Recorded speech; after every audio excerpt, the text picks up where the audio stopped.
दोन सवयी जर तुम्ही तुमच्या आयुष्यात रेग्युलरली फॉलो करायला सुरुवात केलात, तर पहिली गोष्ट काय होईल, की तुमची रोगप्रतिकारक शक्ती कमालीची वाढेल आणि दुसरी गोष्ट म्हणजे विशेष करून डायबिटीज आणि गँग्रीन यासारखे अनेक प्रकारचे आजार तुम्हाला झालेले आहेत ना, त्याच्यापासून तुम्ही स्वतःला मुक्त करायला सुरुवात कराल.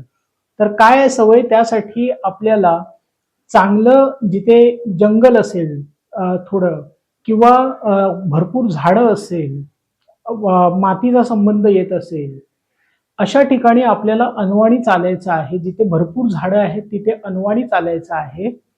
आणि दुसरी सवय म्हणजे रोज एक तुळशीचं पान आपण खायला सुरुवात करायची आहे.